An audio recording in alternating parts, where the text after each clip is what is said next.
तर दसऱ्याच्या पार्श्वभूमीवर शिवसेनेचा तिसरा मेळावा नेस्को संकुलात पार पडतोय. अतिशय पुराच्या पार्श्वभूमीवर साधेपणाने मेळावा साजरा करण्याचा निर्णय एकनाथ शिंदे यांनी घेतलाय. मदत देखील आज देऊ केली जाणार आहे. काय एकंदर माननीय मुख्य नेते आणि राज्याचे उपमुख्यमंत्री आदरणीय एकनाथ शिंदे साहेबांनी 2 दिवसापूर्वीच निर्णय घेतला की दसरा मेळावा हा साधेपणाने साजरा करायचा, म्हणून आम्ही आझाद मैदानावरून नेस्को या ठिकाणी गोरेगावला हा दसरा मेळावा साजरा करतोय. कारण आपण आपल्या सर्वांना माहिती आहे, महाराष्ट्रात गेल्या 2-3 आठवड्यावर एक पूर परिस्थिती निर्माण झालेली आणि पूर्ण महिनाभर महाराष्ट्रात खूप पाऊस झाल्या कारणामुळे शेतकऱ्यांचं नुकसान झालेलं आहे, कित्येक नागरिकांचं नुकसान झालेलं आहे. आणि अशा वेळी ग्रामीण भागातील शिवसैनिक जे मदत कार्यात बिझी आहेत त्यांना या दसरा मेळाव्याला बोलवणे उचित करत नाही. आणि अशा वेळी शेतकऱ्यांच्या पाठीशी उभं राहणं हे अत्यंत महत्वाचं आहे आणि ती भूमिका माननीय मुख्य नेते एकनाथ शिंदे साहेबांनी घेतली. आणि संपूर्ण महाराष्ट्रात ज्या ज्या ठिकाणी पूर परिस्थिती निर्माण झाली त्या ठिकाणी शेतकऱ्यांना मदत करण्याकरता, तिथल्या नागरिकांना मदत करण्याचे आदेश सर्व शिवसैनिकांना दिलेले आहे.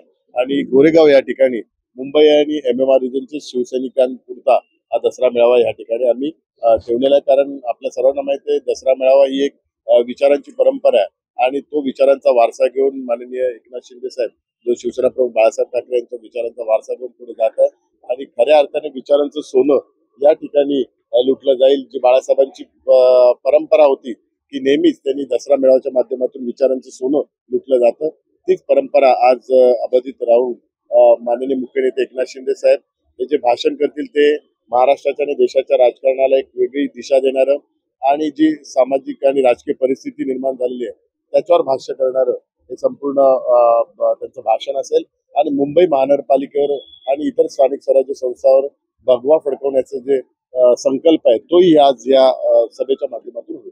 आपल्या गटाकडून नेहमी तुमच्यावरती टीका केली जाते. आज पुन्हा एकदा गटारांचा मेळावा म्हणून असं तुम्हाला मेळावा आलेला आहे. त्यांना काय या दोन्ही मेळाव्याचं वैशिष्ट्य आणि वेगळेपण हेच आहे की हा जो मेळावा आहे, जो आम्ही माननीय मुख्य नेते एकनाथ शिंदे साहेब, शिवसेना प्रमुख बाळासाहेब ठाकरे यांचे विचार पुढे घेऊन जाण्याचा संकल्प करून त्यांचे विचार या व्यासपीठावर मांडले जातील.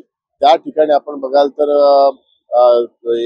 कोणावर चेष्टा करणं, त्याच्या वेगळ्या भाषेतून त्याला उत्तर देणं, त्याचबरोबर आरोप करणं, लोकांमध्ये संभ्रम निर्माण करणं आणि शेवटी बोलायला पाहिजे तर अशा जी परिस्थिती शिवाजी मैदानात निर्माण झालेली आहे तर एकमेकावर चिखलफेक करण्याचं हे त्या ठिकाणी दिसत आहे. त्यात कुठेही शिवसेना प्रमुखांच्या विचारांचं त्या ठिकाणी सोनं लुटलं नाही जाणार.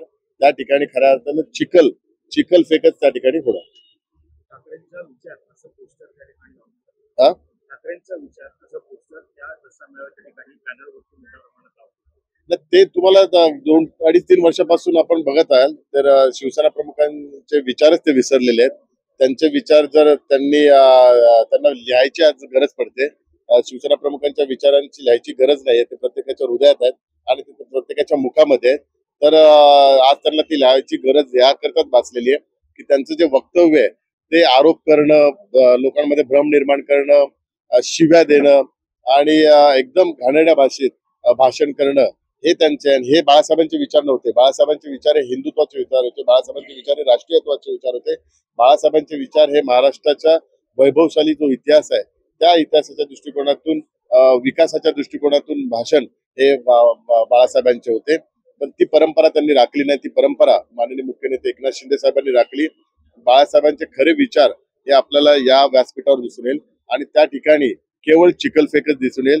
म्हणून त्यांना मुद्दामून बाळासाहेबांचे विचार हे त्यांच्या व्यासपीठावर लिहावं लागतं. ही त्यांच्यावर वेळ आलेली आहे. कारण त्यांनीच ही वेळ निर्माण केलेली आहे आणि ही परिस्थिती निर्माण केलेली आहे.